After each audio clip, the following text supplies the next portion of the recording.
Halo teman-teman, kembali lagi ke saya, biasa Dokter Agripina yang selalu mulai menjadi moderator. Moderator bagian anak untungnya ya. Sekarang kita akan beralih ke dokter yang beda lagi nih. Yang ini adalah Dokter Sri Utami, salah satu dokter anak di RSUD Kota Bogor, cukup senior ya dok ya. Ini kalian mungkin ada yang belum pernah ketemu Dokter Sri Utami, atau mungkin teman-teman atau enggak yang di luar sana pada ibu-ibu yang memang pernah kontrol sama ke Dokter Sri Utami. Nah, tema kali ini cukup menarik ya dok ya, yang lagi viral, apalagi juga pada kegalauan para ibu-ibu, dan tentunya juga mungkin kalau saya pribadi sebagai dokter umum atau enggak saya juga punya keponakan atau anaknya teman saya sendiri gitu yang mengeluhkan sering demam atau apa, terus ada gitu lagi obat-obat sirup tuh lagi di stop gara-gara dengan viral gagal ginjal akut ini dok gitu ya. Cuma mungkin sebelum kita masuk ke gagal ginjal akut yang misterius itu, mungkin kita coba ini dulu kali ya dok ya, pengertiannya dulu kali ya dok ya, maksudnya gagal ginjal akut itu seperti apa gitu ya dok ya. Mangga dokter, saya waktu silakan. Waktu dan tempat. Terima kasih dokter Pina ya. Jadi udah biasa jadi moderator. Nah, kalau saya nih baru pertama kali nih podcastan, jadi ya hitung-hitung latihan ya, pemanasan. Iya, siapa tahu nanti saya punya podcast yang bisa hebat ya. Amin ya dok. Kayak Deddy Corbuzier. Waduh, pengen hebat gitu ya. Jadi nggak ada salahnya sih kita bercita-cita yang luar biasa. Jadi pertama tentang gagal ginjal itu pengertiannya sendiri mungkin secara umum itu artinya penurunan fungsi ginjal yang terjadi secara mendadak yang terjadi akibat kegagalan fungsinya untuk mengatur keseimbangan cairan di dalam tubuh. Biasanya ditandai dengan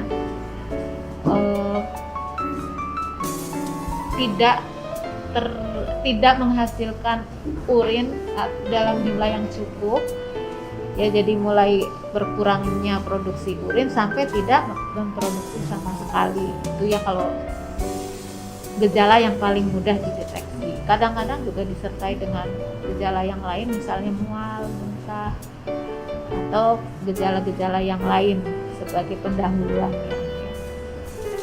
Mungkin itu pengertian dasar Awal ya. Jadi maksudnya mungkin, tapi kalau misalkan anak dengan demam, batuk pilek gitu mungkin akan terjadi bisa mencetus GGA itu sendiri dok. GGA itu teman-teman maksudnya gagal ginjal akut ya. Jadi aku akan mempersingkat aja, jadi namanya sebut GGA. Menurut dokter jadi gimana? Iya. Kalau gagal ginjal akut sendiri secara umum penyebabnya sebenarnya banyak ya.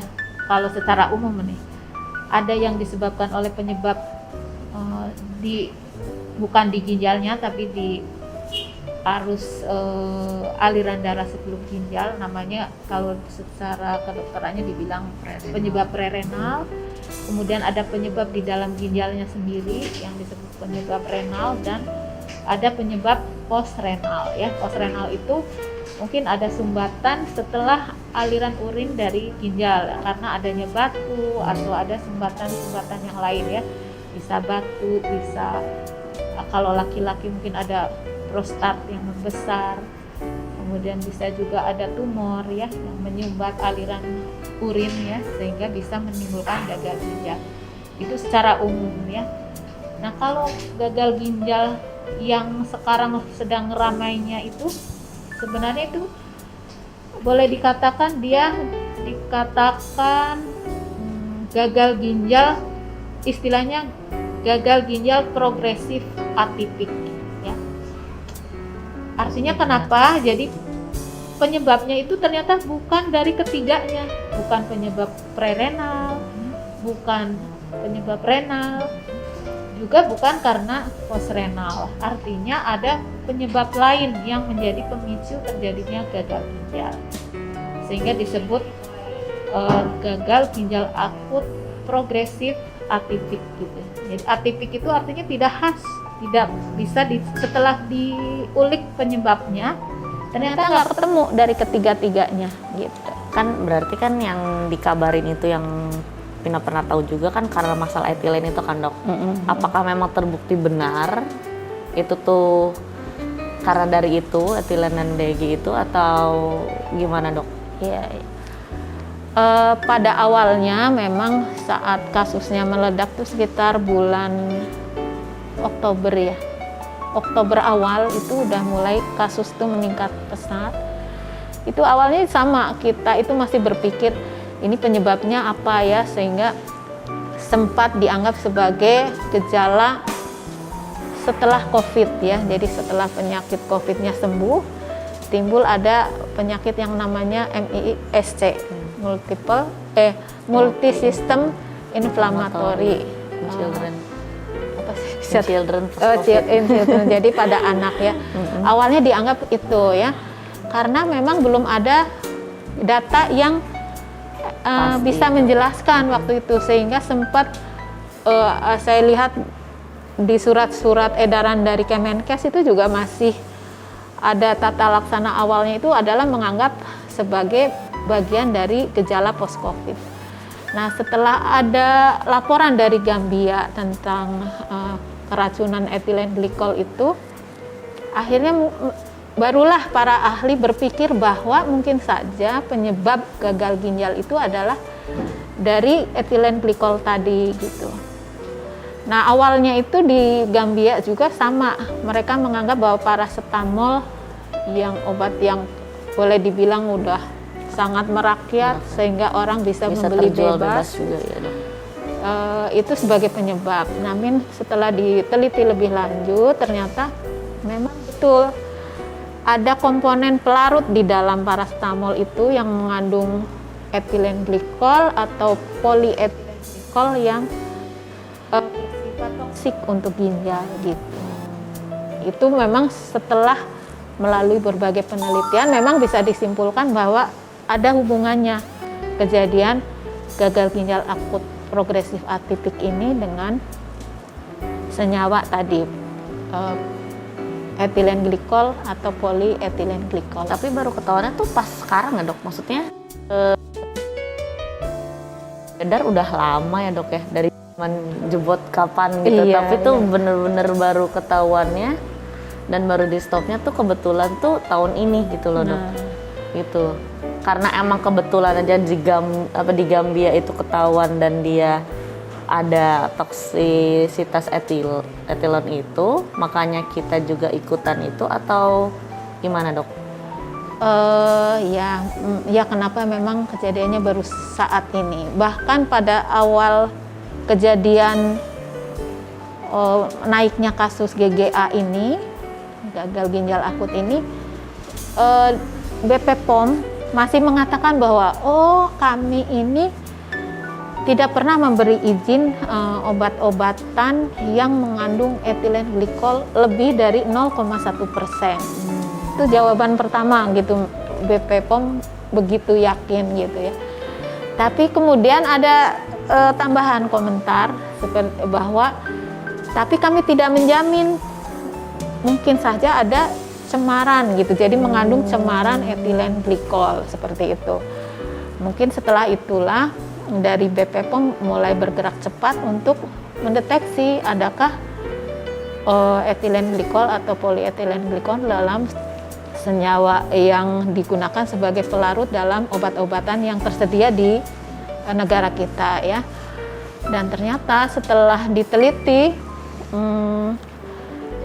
ada beberapa pabrik obat yang ternyata menggunakan senyawa etilen glikol itu dalam jumlah yang sangat besar ya, sampai 50% ya. Mungkin perusahaan yang sudah dinyatakan menggunakan itu kan udah ada 5 ya sampai hari ini. Itu PT namun sih?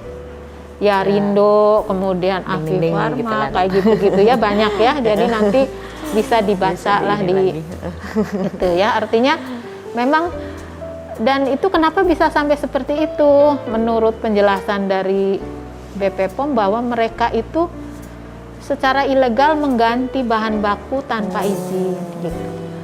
Jadi tidak melaporkan bahwa ada perubahan bahan baku, sehingga Kalau dari BP POM kan sudah mengeluarkan izin pada saat dulu-dulu ya. Jadi pabrik-pabrik ini memproduksi obat sudah jangka panjang. Dan baru terjadi penggantian bahan baku di ya akhir-akhir ini gitu. Nah, mungkin saya lihat memang masih saling menyalahkan tuh antara si pabrik obat dengan supplier bahan bakunya. Mereka merasa ditipu dan sebagainya.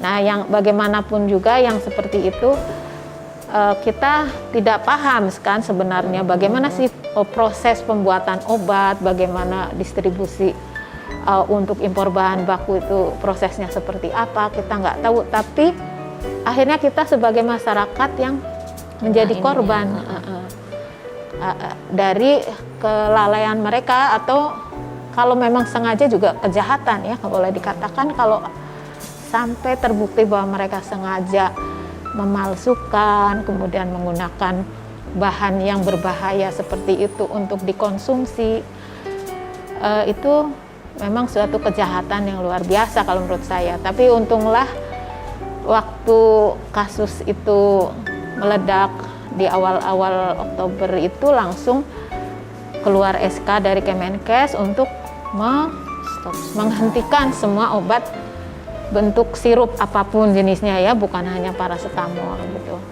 Kalau di Gambia kan waktu itu hanya dikatakan paracetamol aja, tapi setelah itu sebagai bentuk kewaspadaan akhirnya semua obat sediaan sirup di stop.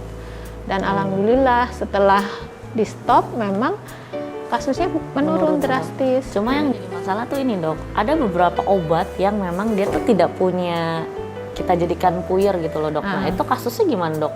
Yang memang si anak itu memang adanya dia cuma bisa minum sirup satu, dan memang atau enggak si obat itu tidak ada jenis sediaan lain selain sirup, selain tablet gitu maksudnya. Dia mau nggak mau sirup, itu gimana dok? Apakah harus petunjuk dengan dokter, ataukah dokternya juga mau tidak mau memberikan? Kan asam valproat yang setahu saya kayaknya nggak ada kan dok? Itu gimana tuh dok? Kan nggak mungkin kita hentikan juga. Iya. Memang khususnya untuk obat kejang seperti asam valproat itu memang mau nggak mau harus, kalau dihentikan juga nanti dia kejang. Dampaknya nanti dia akan kejang. Jadi ada kejangnya bisa lebih parah dari kejang sebelum pakai obat ya, istilahnya gejala putus obat.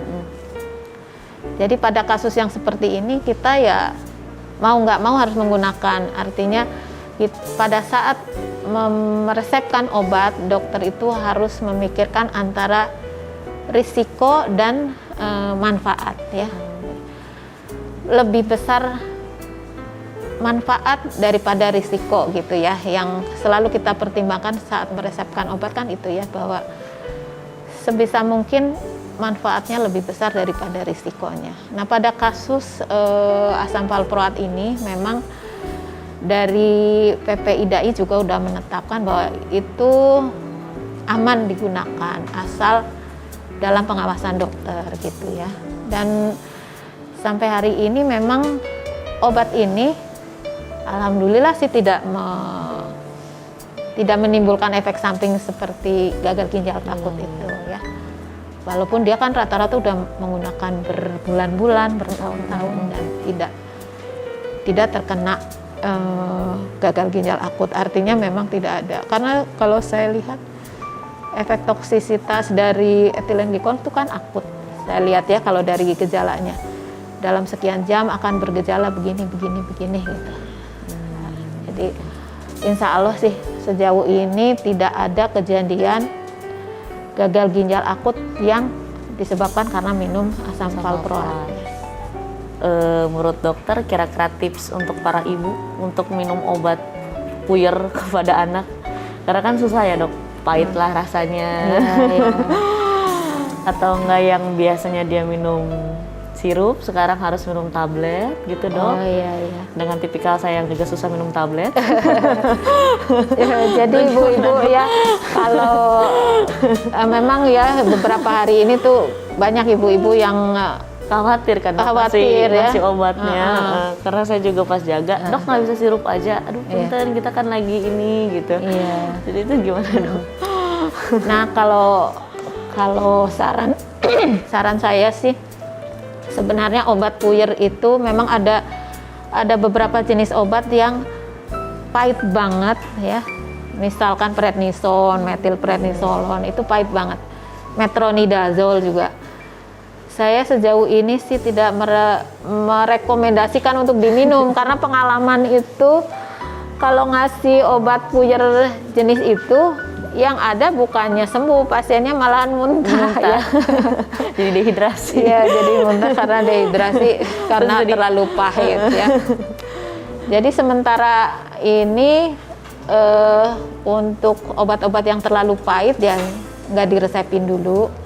Kemudian untuk ibu-ibu yang misalkan masih di rumah nih, dok anak saya panas gitu, aduh saya jadi nggak berani ngasih obat gara-gara sirup-sirup yang udah saya simpan sebagai cadangan di rumah ternyata membahayakan, takutnya berisiko untuk gagal ginjal, jadi saya nggak berani minumin obat. Nah kalau udah seperti itu, menurut saya nih resep yang paling ini adalah menggunakan obat tablet tapi dipuyer. Nah gimana biar nggak pahit? Nah bisa aja pakai sirup biasa Bu ya, sirupnya misalkan sirup marjan boleh loh ya buat minum obat. Jadi baru tahu ya. Jadi sirup marjan, kemudian madu juga boleh. Madu itu kalau tapi jangan madu murni begitu, masih terlalu kental itu nggak terlalu enak untuk diminum.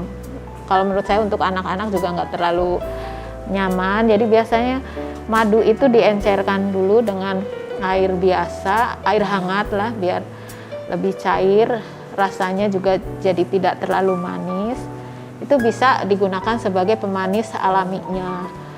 Kemudian untuk dosisnya gimana kalau anak-anak ya mungkin kalau secara gampangnya ya kalau berat anak 10 kilo sampai kan dosis itu punya rentang keamanan yang cukup tinggi. Jadi misalkan anak berat 8 sampai 12 kilo ya seperempat tablet itu masih cukup aman. Jadi nggak apa-apa ya pakai tablet terus digerus pakai apa ya? Mungkin di rumah sendok juga bisa sih. Pakai sendok juga bisa ya dikeprek gitu ya. Jadi sendok dua terus dikeprek-prek. Nanti dibagi 4 pakai kertas apa tuh? HVS nanti dibungkus kecil-kecil. Diminumin bertahap satu-satu, satu bungkus. Jadi kira-kira seperti itu. Biasanya kan ada petunjuk dosis juga ya di dalam kemasan. Misalnya anak umur sekian sampai sekian dosisnya berapa, itu kan dosis yang aman. Insya Allah kalau obat-obat yang dijual bebas itu secara umum dosis keamanannya cukup lebar. Jadi kalaupun agak kelebihan dosis sedikit atau kekurangan dosis sedikit itu masih cukuplah dalam dosis pengobatan gitu. Ya. Oke ya. Cukup. Tapi emang kalau marjan, madu emang buat bayi bisa dok? Madu boleh. Masih boleh ya dok ya? Boleh. Untuk boleh ya, oke. Nah sekarang kalau misalkan nih dok si anak ini tuh mungkin udah mulai ada tanda sebenarnya gejala gagal ginjal akut nih dok. Misalkan produksi urinnya udah mulai. Tapi karena mungkin ibunya atau dari kitanya juga yang terlalu menggampangkan ke sana gitu ya dok ya. Kira-kira dampak risiko apa yang nanti ke depannya si Ade ini kalau kita tidak tangani dengan baik, kira-kira jangka panjang atau komplikasinya gimana menurut dokter? Jadi gagal ginjal akut itu juga ada tingkatannya ya. Kalau masih awal, jadi terjadinya masih kurang dari 6 jam, artinya nih udah mulai kencingnya udah mulai kurang nih gitu.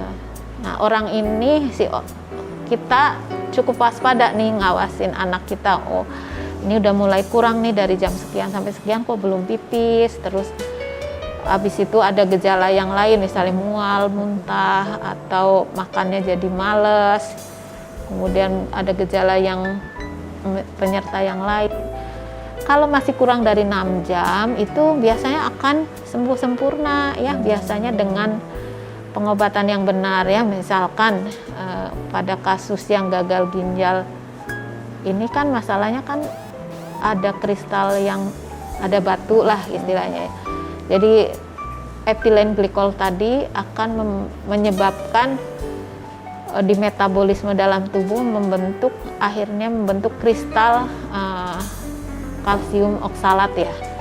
Nah ini kalau yang benar kan harus cepat minum banyak biar dia pipis dan dibuang lewat urin, biar kristal itu tidak segera jadi batu.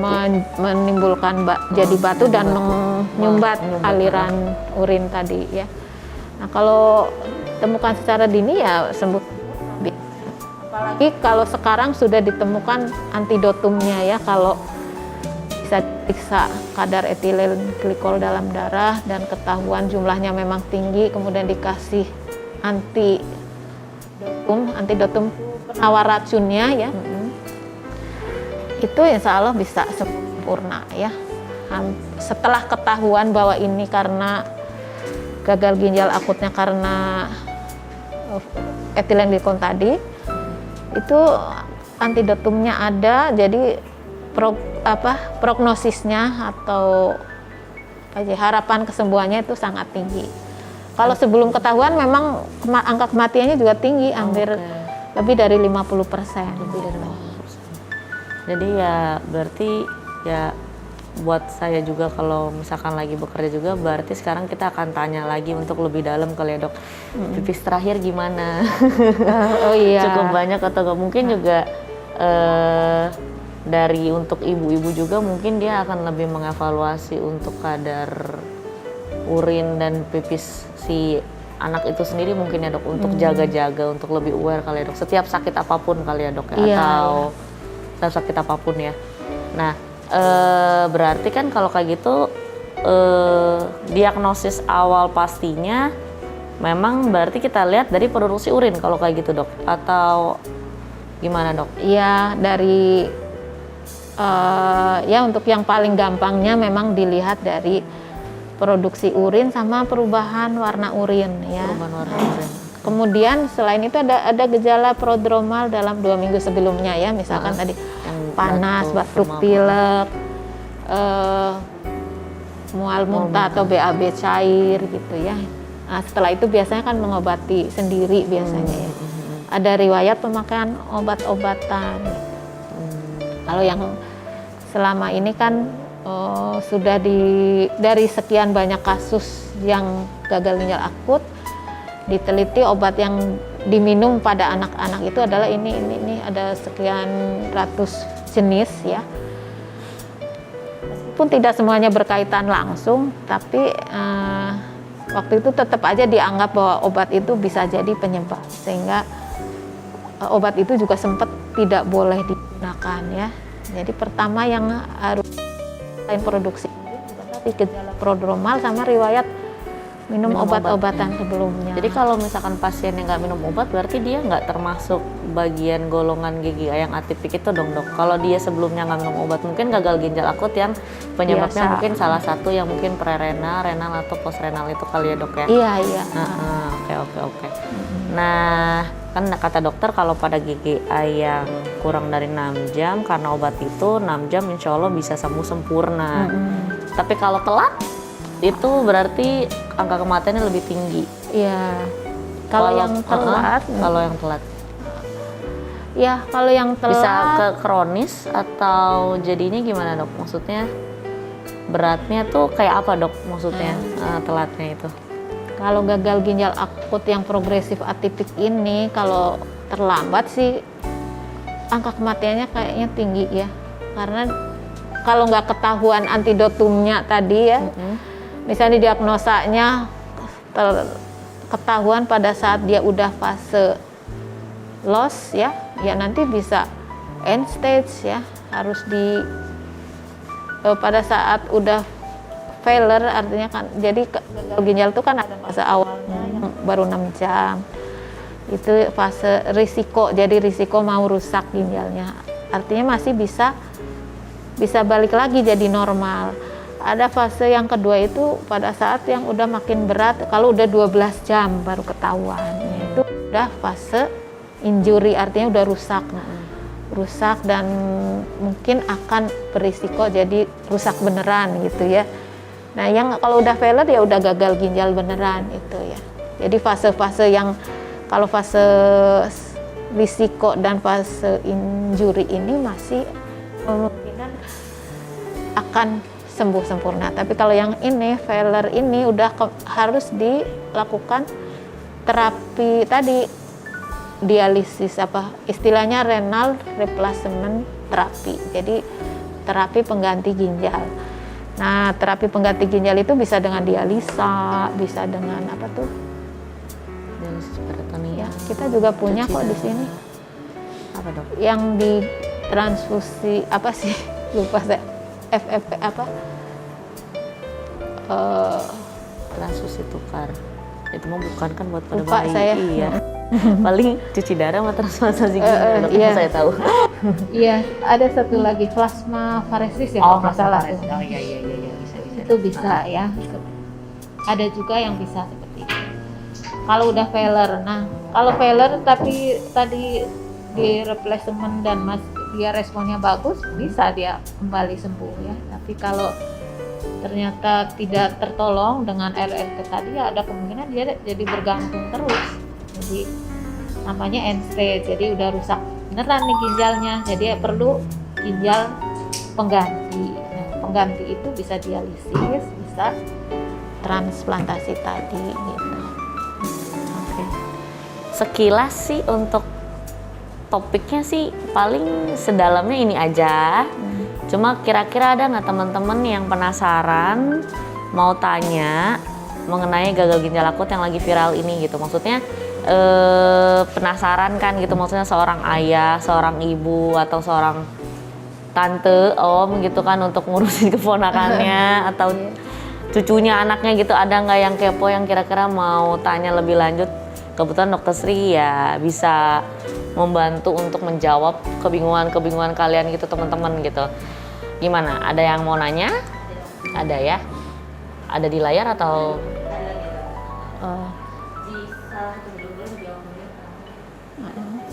Nggak ada.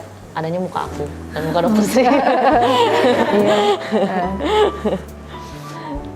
Tapi memang yang aku bingung tuh memang aneh ya dok ya, maksudnya setelah COVID ini tuh kita apa ya, sakitnya tuh berdatangan terus menerus ya dok ya.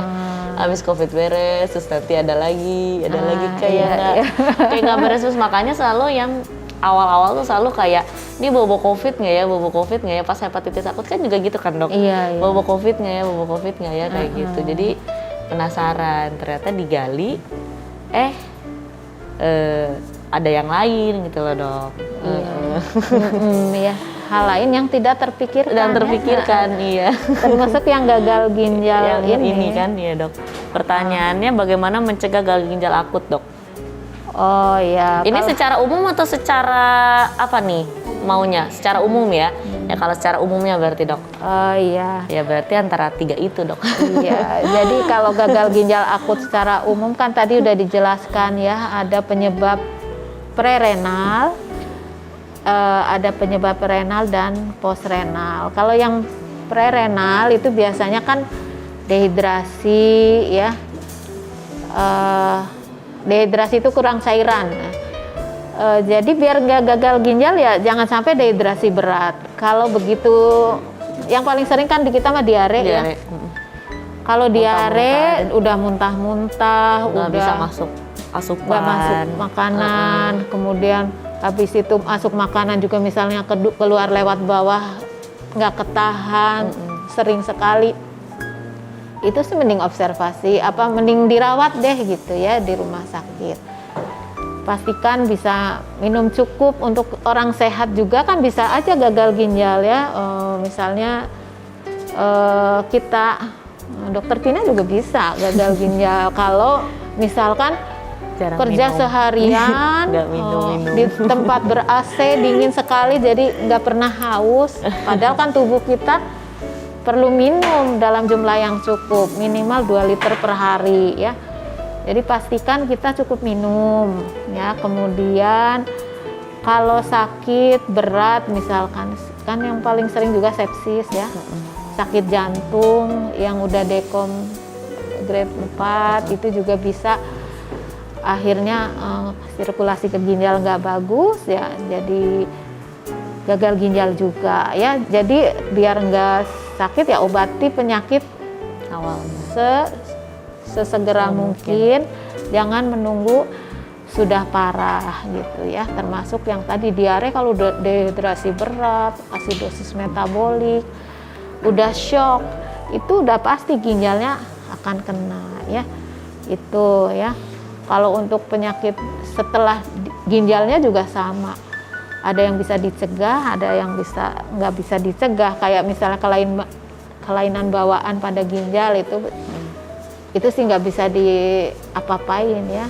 Tapi biasanya kelainan ginjal yang bisa diatasi adalah yang tadi dari prerenal itu, kalau tidak diatasi dengan benar akhirnya renalnya jadi rusak. Yang paling sering kan namanya akut tubular nekrosis. Itu juga sama penyebabnya karena dehidrasi berat.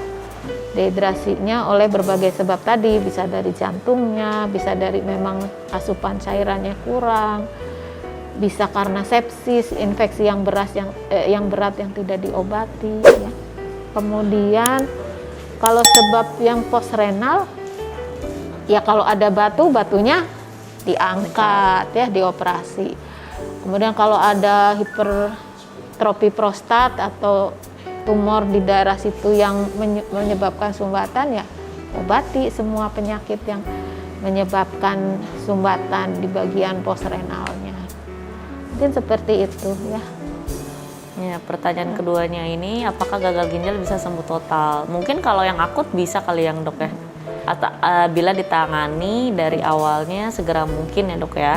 Mungkin bisa. Kalau anak udah kena gagal ginjal akut bisa kena lagi nggak dok? Secara umum ya, kalau secara umum ya, bukan secara yang viral ini. Iya. Bisa aja kan ya berarti ya dok? Bisa aja. Kalau penyebabnya sama ada lagi, diare lagi, dehidrasi berat lagi, terus nggak cepet berobat lagi, ya bisa kena lagi.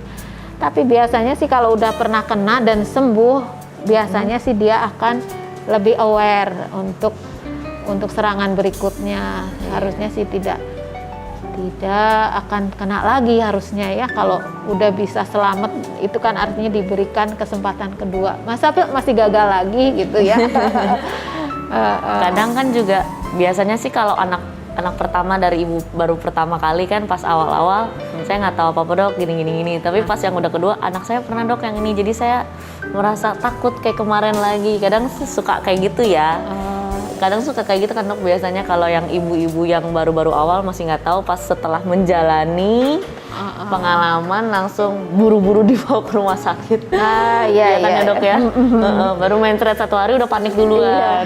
Kalau yang baru awal, saya kira 3 hari dok, 3 kali masih ini, padahal udah berat. Pas besok-besoknya anaknya mencet lagi, baru 1 hari baru udah panik gitu kan. Saya takut kayak kemarin dok, soalnya anak saya dehidrasi kayak gitu. Biasanya kayak gitu ya dok. Ya memang begitu ya, karakteristik orang tua tuh juga beda-beda. Ada yang santai-santai udah datang, emang udah gagal ginjal akut beneran baru datang. Ada yang belum apa-apa ya, dia merasa oh anak saya kok jadi kencingnya sedikit gitu ya, jadi datanglah konsultasi, dok anak saya kencingnya sedikit, padahal anaknya seger lari-lari gitu ya. Ya harusnya sih kalau anaknya masih sehat, segar bugar itu harusnya tanpa gejala prodromal yang lain sih nggak mungkin gagal ginjal akut. Tapi kadang-kadang ibu ada yang tipikalnya nggak puas kalau tidak ada bukti. Jadi ya kalau udah seperti itu, mau nggak mau kita harus memuaskan dengan memberikan pemeriksaan rekomendasi. Misalnya yang harus diperiksa untuk gagal ginjal akut tuh apa kan, ureum, kreatinin ya. Udah diperiksa, ini bu normal, baru dia tenang. Tuh ada tipe ibu yang seperti itu ya. Jadi nah mudah-mudahan nih para Sobat RSUD. Para sobat RSUD juga termasuk yang gimana ya? Kalau saya sih senangnya yang sedang-sedang aja deh. Jadi waspada tapi tidak mudah panik ya. Karena terus terang gitu, sekarang ini dalam sehari bisa 2 atau 3 yang menanyakan seperti tadi, dok anak saya kencingnya sedikit, tapi klinis anak baik lari-lari gitu ya. Ya udah yang seperti itu mah kasih minum aja yang banyak gitu ya, nggak usah panik, kecuali dia benar-benar nggak mau pipis dan nggak mau minum juga, nggak mau pipis juga, kemudian ada gejala yang lain ya, mual, muntah, atau apa lagi, bengkak ya, yang paling sering tuh kan gitu, mual, muntah, bengkak untuk gagal ginjal akut. Kalau tanpa itu mah enggak. Aman ya dok ya? Aman, insya Allah. Terus ini ada lagi dok, tipsnya dok, kalau kasih tahu anak kalau sering konsumsi jajanan atau minum-minuman tuh susah banget dok katanya dikasih tahu. Ya gimana ya, emang anak-anak kan susah. Kita dewasa aja susah ya, anak-anak masih lebih susah. Coba dok, kira-kira apa dok tipsnya? Tipsnya untuk ngasih tahu ya, pertama mungkin agak susah juga ya kalau ngasih tips. Terus terang kalau untuk anak itu kadang-kadang dia kenapa bisa punya preferensi pada makanan itu, karena mungkin dia dikenalkan atau dia melihat barang itu ada di dekatnya gitu ya. Nah biar nggak susah ngebilanginnya, mungkin pertama dikasih tahu dulu bahwa, atau dikasih alternatif dulu ya, kalau makanan itu nggak sehat, nah makanan ini sehat. Nah, adek kalau memilih makanan yang sehat akan dikasih hadiah misalkan ya. Ada rewardnya. Berarti siap-siap para kantong-kantong ayah. Kantong-kantong ayah untuk jajan. Jajan berikutnya kepada ibunya. Iya. Untuk membelikan sesuatu kepada anaknya. Tapi jangan makanan atau minuman lagi ya dok ya, rewardnya. Nanti sama aja bohong. Jadi usahakan itu aja. Mungkin kasih reward itu mungkin tips yang pertama. Tips yang kedua mungkin dokter Pina kepikir nggak kira-kira apa? Apa ya? Tips ya untuk makanan minuman. Susah juga sih dok memang, karena saya juga tipikal yang jangan minum ini, jangan makan ini, tapi saya juga suka bandel.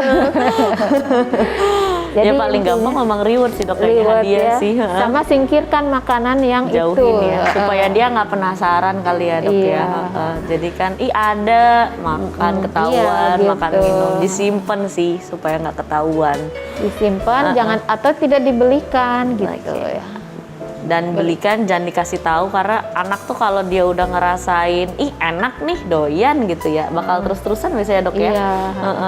Terus-terusan kayak anak sekarang juga kan susah dok minum air putih, dia lebih senang kayak teh botol, udah tahu yang manis-manis. Iya, Popeyes. Jadi demennya yang kayak gitu-gitu, boba. Kayaknya kakak sendiri yang minum tuh. Pertanyaan lagi dok. Iya, yang terakhir ya. Oke. Kalau gagal ginjal akut, apakah harus cuci darah jika dilakukan pada anak? Apakah ada efek samping apa nantinya gitu dok? Ini berarti gagal ginjal akut yang udah berat, kayaknya udah failure deh dok. Kalau gagal ginjal akut yang sudah sampai cuci darah, itu kan artinya yang udah failure, fungsi ginjalnya sudah rusak sehingga perlu diganti ya oleh ginjal buatan ya, di dialisis ya namanya. Cuci darah kan dialisis tuh. Nah nanti kalau memang prosesnya belum lama, bisa jadi dia reversible tuh ada yang reversible tuh yang seperti tadi, meskipun dia failure tapi prosesnya masih lama. Aduh, ini saya jadi malu nih, jangan, harus konsultasi dokter Erwin dok. Tapi gitu intinya, kalau pada anak yang udah sampai cuci darah itu pengalaman sih ya agak susah sih ya untuk kelanjutannya. Pasti dia akan cuci darah lagi, dan pada akhirnya anaknya eh jadi depresi gitu rata-rata ya. Jadi depresi, udah memang dari sakitnya sendiri memang susah menggali nafsu makannya, karena kan biasanya otomatis agak ada rasa mual, ada rasa cepet kenyang gitu. Jadi susah untuk membangkitkan mood yang lain ya, karena kan pertama dia merasa udah sakit berat, pakai operasi juga kan, biasanya harus dipasang CDL gitu ya. Habis itu kok pengalaman saya jarang yang bertahan lama gitu. Rata-rata hanya 1-2 bulan, 3 bulan udah lewatnya. Yang sudah ketemu yang sampai cuci darah ya. Makanya kalau bisa sih jangan sampai anak-anak kita kok sampai gagal ginjal ya. Mau gagal ginjal akut, gagal ginjal kronis apalagi ya. Nah kalau bisa mah hanya sampai fase yang tadi, risiko dan injury. Itu kalau yang itu insya Allah masih bisa sembuh lah dengan tata laksana yang benar ya. Kalau tadi direhidrasi dengan betul. Kemudian kalau dia ada sepsis misalnya, sepsisnya obati dengan betul, itu masih bisa kembali. Tapi kalau udah sampai fase failure itu pengalaman saya sih kurang bagus ya. Baik yang melalui tadi dialisis, hemodialisis, atau dulu saya pernah peritoneal dialisis, itu nggak lama. Pasti kadang-kadang akhirnya meninggalnya karena dia akut lagi, apa istilahnya tuh, gagal kronik eksaserbasi akut, atau dari sepsisnya akibat pemasangan CDL-nya atau akses intravena yang lain gitu. Terus terang kalau udah ada anak dengan failure, renal failure, udah sedih deh saya juga karena seperti itu, prognosisnya buruk gitu. Sip, oke. Ya kurang lebih kayak gitu ya sobat-sobat RSUD. Maksudnya gagal ginjal akut ini memang pada tahap yang awal mungkin yang masih ringan kali ya kita bisa obatin. Tapi kalau kita lalai atau kita tidak segera terapi dengan baik, ya alhasilnya ke belakangnya akan menjadi prognosis yang buruk ya. Kalau aku dengar cerita dari Dokter Sri. Nah kira-kira nih dok, tips terakhir deh, take home message dari Dokter Sri Utami kepada para ibu-ibu dan yang lain-lain mengenai lagi viral ini gagal ginjal akut supaya gimana dok? Selain boleh aware tapi jangan terlalu panik. Iya. Iya, mungkin untuk yang diingat untuk ibu-ibu di rumah ya. Memang kasus gagal ginjal akut saat ini alhamdulillah kan yang gagal ginjal akut progresif atipik ini kan sudah ketahuan penyebabnya ya. Yaitu adanya pelarut etilen glikol dan polietilen glikol dalam pelarut obat sirup. Nah, dengan adanya udah ketahuan penyebab kan artinya kita udah boleh tenang ya bahwa ini mudah untuk diatasi. Jadi mungkin untuk ibu-ibu supaya kasus gagal ginjal akutnya itu tidak berlanjut sampai menjadi gagal ginjal yang perlu dialisis terus-menerus atau end stage renal failure ya. End stage itu artinya si ginjal udah benar-benar rusak total sehingga tidak berfungsi sama sekali. Sehingga harus diganti dengan mesin sepanjang waktu ya. Mungkin bisa cuci darah bisa seminggu 2 kali, bisa 3 kali dan seterusnya.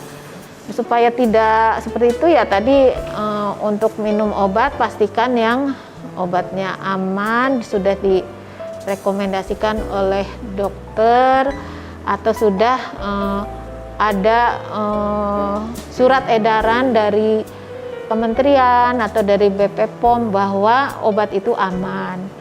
Insya Allah ibu nggak usah khawatir lagi untuk menggunakan sirup. Kemudian jangan terpaku pada harga murah ya.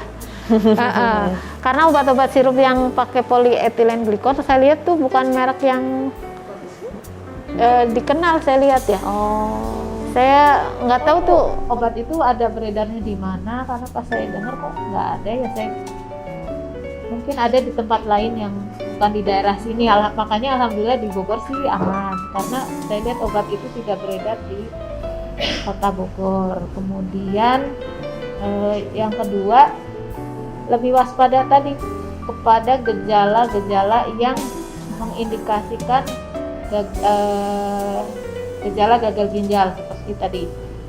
Bila ada penurunan produksi urin atau air seni disertai perubahan warna jadi lebih pekat, dan kemudian bahkan juga misalkan sampai tidak menghasilkan urin sama sekali dalam waktu lebih dari 6 jam ya kan. Kita untuk dini-dininya waktunya adalah 6 jam ya, masa istilahnya golden standarnya lah supaya si kerusakan ginjal bisa selamat, bisa pulih sempurna pun kita 6 jam.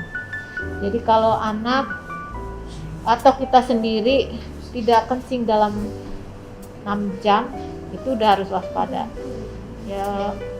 Tingkatkan konsumsi cairan ya, minum banyak air putih untuk merangsang ginjal memproduksi urin dalam jumlah yang cukup gitu. Kemudian apalagi ya, jangan terlalu takut juga, jangan terlalu khawatir juga ya. Kalau kita hidupnya sehat, kemudian makanan yang kita konsumsi sehat, jumlah air yang kita minum juga cukup, insya Allah ya kita bisa melewatilah kegaduhan ini ya. Saya rasa ini kegaduhan, dan udah ada tindakan dari pemerintah untuk menghentikan kegaduhan ini. Mudah-mudahan obat-obat yang nanti diproduksi itu selanjutnya akan aman untuk kita konsumsi bersama. Ya kita dorong supaya BP POM, kemudian Kementerian Kesehatan dan para produsen obat untuk sama-sama memproduksi obat yang aman untuk digunakan, berfungsi untuk benar-benar untuk mengobati dan tidak menimbulkan efek samping yang tidak diinginkan. Nah, mungkin itu aja sih. Oke, tambahan dari aku sih untuk para ibu-ibu kembali lagi adalah jangan terfokus dengan para netizen ya. Maksudnya kadang rumor sana sini, kita balik lagi ke pastinya gitu loh. Maksudnya ini tuh berita dari mana? Kalau misalkan masih bingung ya konsultasikan aja kepada dokter daripada nanti salah tangkep gitu. Jadinya kan dari ini internet ini atau netizen ini katanya nggak apa-apa ya udah gitu. Katanya pas bawa ke rumah sakit atau apa udah berat gitu ya. Jadi kalau bingung atau apa boleh dikonsultasikan mengenai obat atau gejala apapun kepada yang ahlinya ya, salah satunya dokter anak gitu ya. Paling gitu aja kali ya dok ya untuk menambahannya.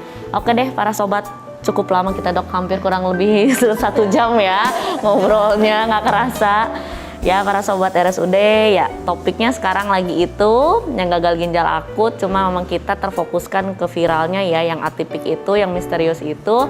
Ya kurang lebih insya Allah sih, maksudnya semoga ada masukan bahwa udah ada nih topik yang ternyata penyebabnya ini, tandanya ini, kita harus waspadanya apa. Jadi maksudnya biar kita pun juga tahu, jadi nice to know untuk ini sih, untuk ilmu yang sekarang. Nanti kalau nanti kedepannya nanti ada berita-berita tentang anak lagi, nanti kita akan informasikan. Makanya tetap harus subscribe di RSUD Kota Bogor Daily ya, karena di situ topik-topiknya oke, dan biasanya beritanya selalu yang terbaru ya nggak teman-teman? Ya ya paling itu dulu untuk dari kita. Terima kasih atas waktunya dengan saya Dr. Agripina, dan kembali lagi kepada Dr. Sri. Makasih banyak ya dok buat waktunya. Ya, buat teman-teman juga kita tutup ya. Goodbye, sampai jumpa.